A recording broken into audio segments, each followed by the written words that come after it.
مرمي على الكنبة بقالك يومين، باصص السقف وتسأل نفسك أنا عملت إيه غلط عشان يحصل فيا كل ده؟ هو ده ذنبي عشان حبيت بجد؟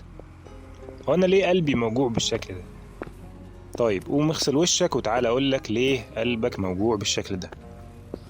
الشخص اللي كان معاك، الشخص اللي كنت بتضحك معاه وبتتكلم معاه 24 ساعة في اليوم، الشخص اللي كنت مكرس وقتك كله عشانه وبتحس إن الوقت بيعدي معاه بسرعة، الشخص ده اختفى وما بقاش موجود دلوقتي. العلاقات العاطفية مش مجرد لعبة، مخنا مش شايفها كحاجة لطيفة ووقت حلو بيعدي وخلاص. مخنا شايفها حاجة أساسية وضرورية للحياة، زيها زي الأكسجين بالظبط. وعشان كده الحضارة كلها بتدور حوالين فكرة العلاقة طويلة المدى. عيد الحب، أفراح، أغاني، مسلسلات، أفلام، إعلانات، كل حاجة حوالينا بتقول لنا إننا لازم نلاقي حد ونكمل حياتنا معاه. بس خلونا نفكر بمنطقية شوية. احنا المفروض كائن حي زي اي كائن حي، هدفنا ننقل جيناتنا ونحافظ على نوعنا. عمرنا مثلا ما شفنا قط اكتئب ورفض يخش في علاقات جديدة لان قطته اتجوزت ابن عمها اللي رجع من الخليج. فليه احنا كده؟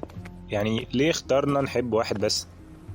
يمكن هدف اجتماعي للمحافظة على الأسرة، لأن وجود أب وأم سوا بيزود فرصة بقاء الأطفال في أمان.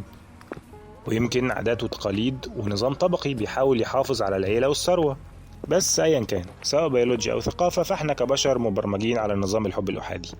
وفي النهاية الحب مش بس مشاعر، الحب كيمياء وثقافة ومخ شغال 24 ساعة.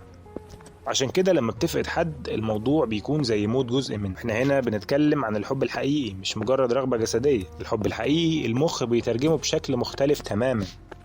تجارب كتيرة أثبتت إن الحب بيقلل الشعور بالخوف والألم النفسي وبيزود من الشعور بالانتشاء والسعادة.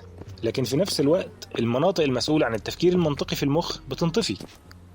قشرة الفص الجبهي الأمامي المسؤول عن التفكير المنطقي بتشتغل أقل وإحنا بنحب.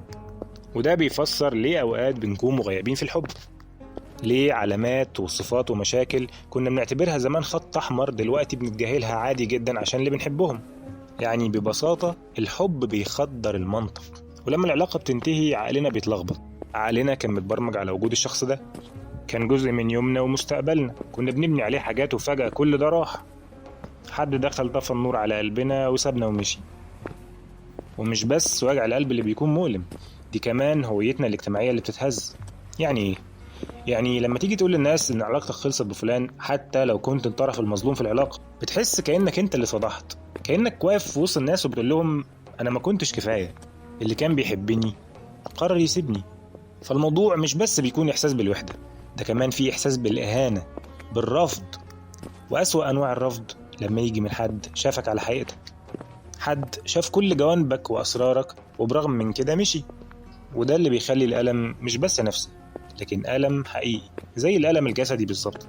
لكن وعلى الرغم من كل ده مخنا عنده قدرة رهيبة على التعافي. هيتلخبط شوية، هيتوجع، يعيط، يحن، لكن في النهاية هيبني نفسه من تاني.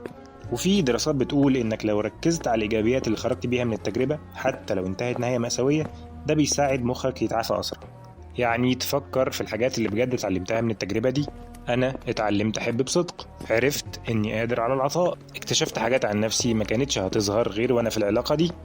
والمخ بطبيعته بيفضل يفتكر الحلو، فمع الوقت التفاصيل الوحشة بتتنسي والذكريات الحلوة هي بس اللي بتفضل. لكن بتفضل كأنها صورة قديمة في ألبوم، ما بتوجعش لكن بتفكرنا باللي احنا كنا عليه زمان. فما تقلقش، مخك عنده القدرة إنه يلم نفسه ويبدأ من جديد. وفي النهاية لو عجبك الفيديو ما تنساش تدوس لايك، تشترك في القناة، واشوفكم على خير في حلقة جديدة في الشارع.